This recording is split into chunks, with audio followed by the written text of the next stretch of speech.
Ifeoma's bare feet hit the dusty pavement of Oshodi Market before sunrise.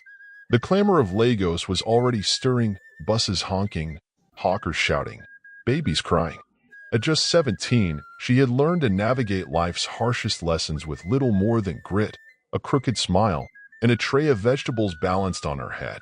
She wove between cars and shouting traders, her movements swift but cautious, her eyes scanning for LASTMA officials who often chased petty traders like her off the road. Her mother, Mama Uju, had been sick for months, too weak to leave the house, and Ifeoma had taken up the burden of feeding the family. She didn't complain. She never did. Her life was a routine of waking before dawn, haggling with wholesalers, shouting over traffic to sell her wares, and returning home late with whatever small change she had made. School had long become a forgotten luxury, one sacrificed on the altar of survival. But there was something about Ifeoma. Her beauty was effortless, large expressive eyes, high cheekbones, and skin like rich bronze. Though she had only worn second-hand clothes all her life, she carried herself with quiet grace, as if royalty ran through her blood without her knowing. In the neighborhood, people whispered. They said she didn't look like Mama Uju. Some claimed she was adopted. Others thought Mama Uju had once worked for rich people in Ikoyi and taken something, or someone, that wasn't hers. But none of it mattered to Ifeoma.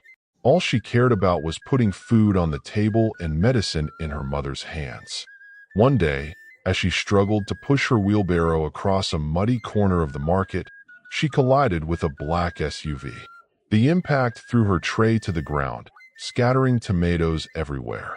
The tinted window rolled down, and a man in a suit barked, "Watch where you're going."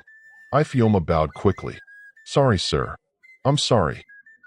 The man was about to drive off when something made him pause. He stared at her, her face, her eyes, her expression. His brow furrowed. For a moment, time stopped. She reminded him of someone. The man in the SUV couldn't shake what he had seen. As he drove away, the girl's face haunted his thoughts.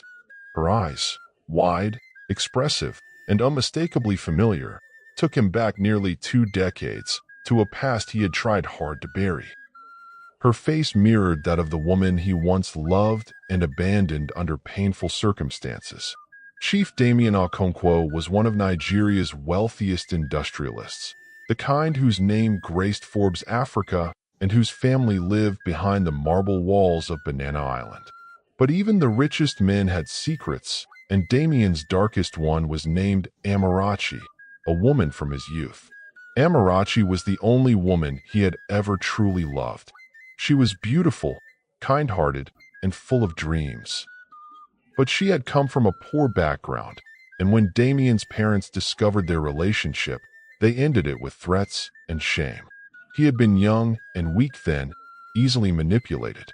And now, the girl in the market, could she be? Back in Oshodi, Ifeoma picked up her scattered tomatoes. Her hands trembled slightly, not because of the man's shout, but because for a brief second, she had seen confusion in his eyes, almost like recognition. But she shook it off. Rich people didn't look twice at girls like her. That evening, at home, Mama Iju's cough was worse. The medicine had finished, and there was no money left. Ifeoma fed her mother pap and sat beside her on the mattress, fanning her gently. She didn't know what tomorrow held, but she had learned how to survive today. Meanwhile, in his mansion, Chief Damien summoned his private investigator. "I need you to find out who that girl is," he said, handing him the license plate of the area and a rough market location. "Find her name, where she lives, everything." The man raised an eyebrow. "Sir, who is she?" Chief Damien's voice was low, unsure, almost fragile. "She might be my daughter." Chief Damien Okonkwo hadn't felt this kind of nervous anticipation in years. Each minute felt like an hour as he awaited a call from his investigator. What if he was wrong? What if the resemblance was just a trick of the mind, guilt playing games with his memory? But deep down, something stirred. He knew. He just didn't know how to explain it yet. 3 days later, his phone rang. The investigator spoke quickly, almost excitedly. Her name is Ifeoma, 18 years old, lies with her sick mother, one Madame Amarachi. Sir, this woman, she matches the photo in your old file. I believe this is her. Chief Damien's heart dropped. Amarachi. She was alive. And she had raised a daughter, their daughter, in poverty, all while he lived a life of luxury. How had he let this happen? How had no one told him?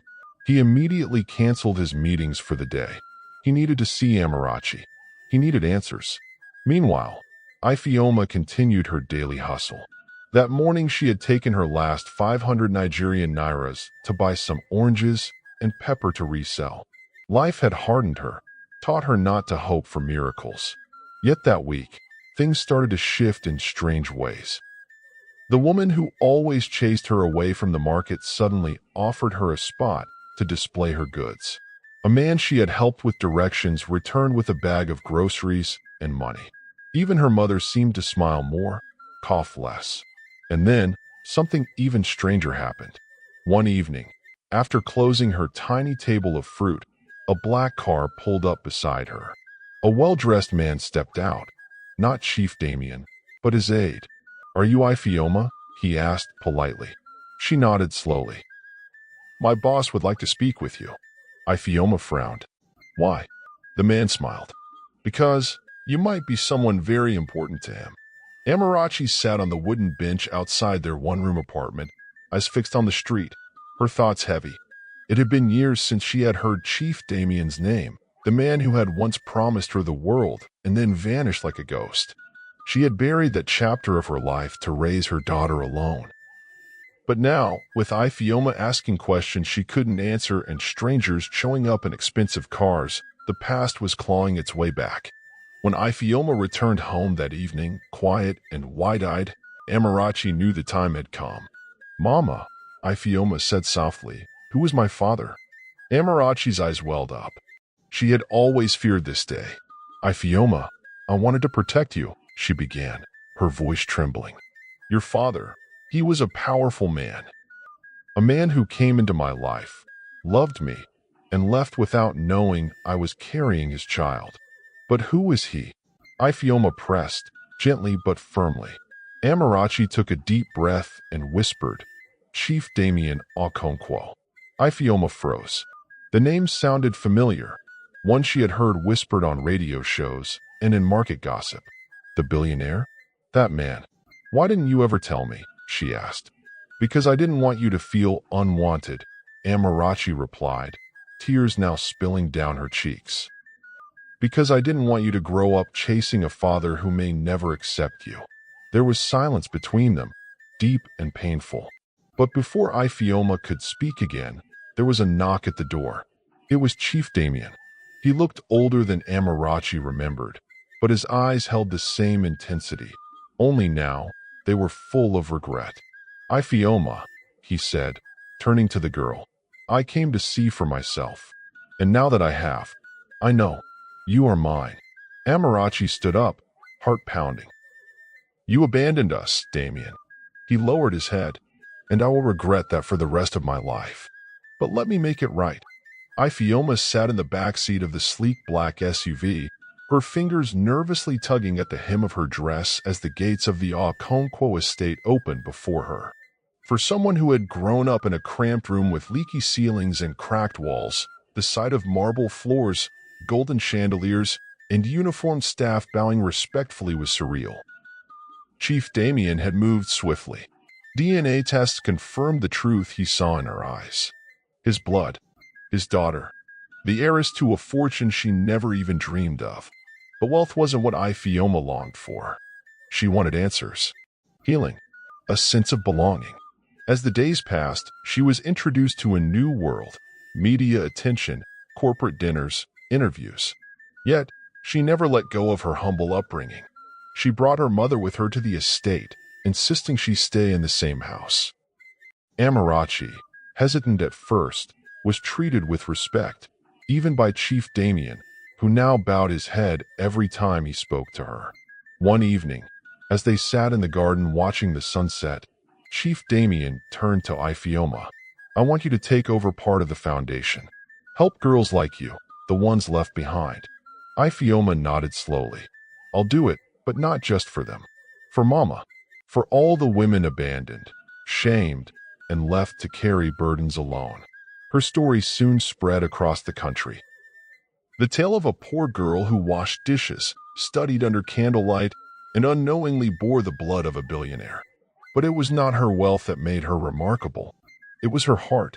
And with that, Ifeoma, once ignored and unknown, became a symbol of grace, strength, and destiny, the poor girl who found herself, her father, and her purpose.